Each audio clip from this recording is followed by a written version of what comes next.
Welcome to Fantasia, home of the melodious. My name is Azallea, and today gonna be bringing you guys another post-duel commentary. Now this time, gonna be playing with my Artifact Spellbook Windwitch deck. So looking at my opening hand here, I have a copy of Spellbook of Secrets, Spellbook Magician of Prophecy, Windwitch Glassbell, Scapegoat, and Artifact Scythe. Now, I'm of course definitely going to be normal summoning the Windwitch Glassbell first, and getting a search for a copy of Windwitch Icebell from my deck. Now, Icebell next turn I can go ahead and summon my Crystal Wing out, no problems, and go from there. Of course, I'm going to follow up with searching out Spellbook of Knowledge with my Spellbook of Secrets, and then getting 2 draws by tributing off my Windwitch Glassbell. This ensures that my field is going to be clear for next turn, so just in case my opponent doesn't have anything to attack over Glassbell and things like that, it happens sometimes. So just to be on the safe side, I got rid of it instead of tributing the Spellbook Magician of Prophecy in my hand. And that also preserves the Magician in my hand, so I can normal summon him, search out Secrets, search out Knowledge on my next turn, and get more draws that way. And I'm also feeling really safe because with my Knowledge, I drew into a copy of Artifact Sanctum, and I was like, okay, well I can easily summon Scythe, block my opponent from the extra deck, all that nonsense. I also had access to Scapegoat in case my opponent just swarmed the field and had too much stuff for me to deal with. Then I could easily just flip Scapegoat, prevent myself from taking too much damage, and all that jazz. But my opponent goes ahead, sets a card, and then activates Unexpected Die, which was very unexpected, haha. But he summons Megalith Smasher, and I'm like, oh dang, please don't be Phantasm Spirals.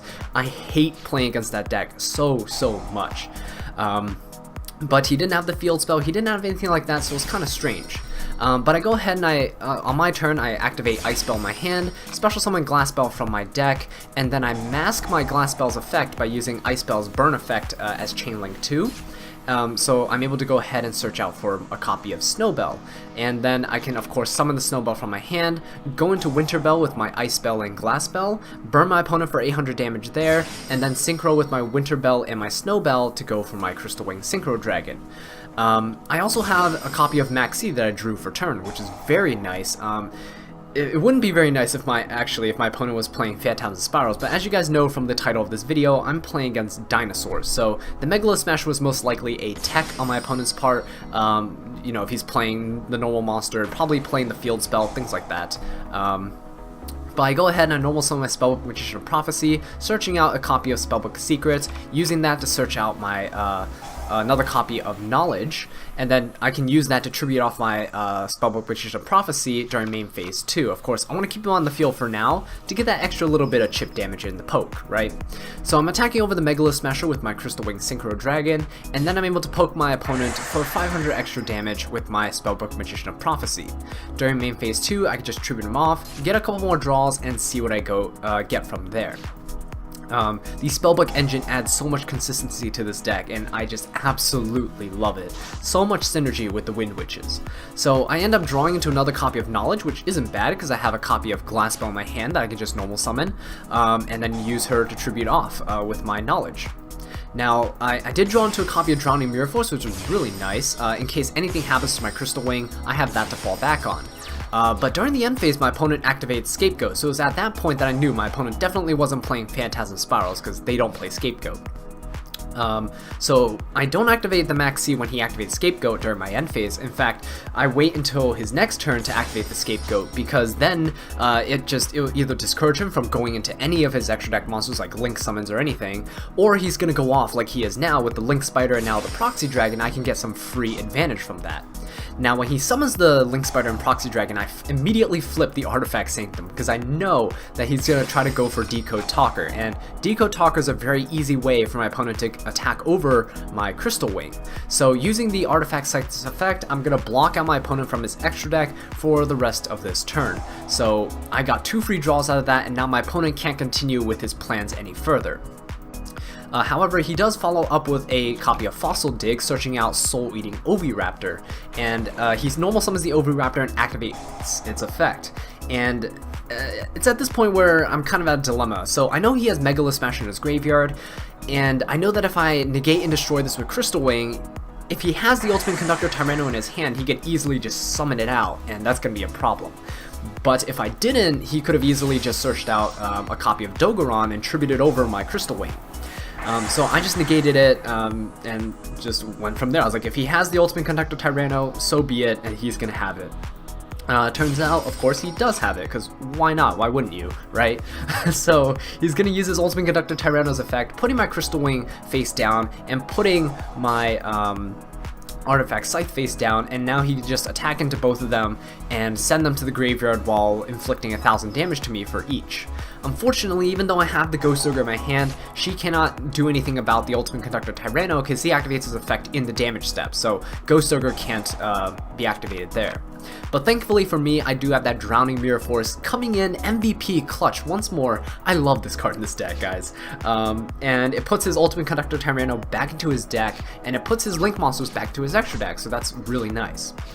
Now, thankfully for me, I did draw into my Windwitch Ice Spell, and this opens up a multitude of plays for me, and by multitude of plays, I mean just go into another Crystal Wing, because that's all the Windwitches can really do if they don't get any more support, right? But the way I play this out is actually very important. I of course, activate Ice Spell in my hand, and then I summon her, and I summon Snowbell from my deck, because I don't have any more copies of Glass Spell. And I put all of them in attack mode, because they can attack over my opponent's monsters. My Ice Spell can attack over my opponent's level 2 Dinosaur, and my Snowbell can attack over my opponent's Scapegoat token. And of course, Glass Spell can just attack my opponent directly. So before going into any extra deck plays, I'm just going to attack, get my damage in first, and get rid of my opponent's monsters so he has no chance of a follow-up play. Because looking at this hand right now, it's absolutely insane. So yeah, poking my opponent for 1500 with Glass Spell, and then I'm able to go ahead and make Clear Wing Synchro Dragon using my Ice Spell and Glass Spell, and then using my Clear Wing and my Snowbell on the field, I can go ahead and make another Crystal Wing that my opponent has to deal with. So that is very, very nice. And then backed up by the MST that can potentially destroy my Artifact Scythe that's already set, another copy of Sanctum which can access Scythe or Mortal from my deck, and a copy of Solemn Warning with the Ghost Ogre in hand. There is absolutely no way I was going to lose this one at this point. But it's just up to my opponent to see what he has and see what I have to play around. So, yeah, this is just absolutely insane setup. My opponent ends up normal summoning the Alistair to go ahead and search for Invocation. And at this point, I had the option of using Warning on the Alistair, or I could just use Crystal Wing. I opted to go for Crystal Wing because if my opponent has Invocation in his hand, that is going to be the card that I need to Warning. If I've Warning the Alistair and he had Invocation, he can still go for a Fusion Summon. So that is very, very important. And I go ahead and I just use my Crystal Wing and negate the Alistair, and see, my opponent had the Invocation in his hand, and then I had to drop the Solemn Warning. Of course, I could have just preemptively, once he uses Alistair's effect, I could just chained something like my Sanctum, summoned out Scythe, and all that good stuff. It would have been game anyway, but this was just a precautionary method to see, you know, what would happen, right? What was my opponent going to follow up with? What is he going to do? So yeah, I go ahead, normal summon the Ice Spell, burn my opponent for 500, so he's in the range of a one-shot from my Crystal Wing, and I go ahead and just finish the game off. So yeah, that was a pretty insane duel. But anyway guys, thank you so much for watching this video. I really do appreciate it. If you enjoyed it or found it helpful, please leave a like, subscribe for more Windwitch content, and leave a comment down below letting me know what I can do to improve. And until next time, take care.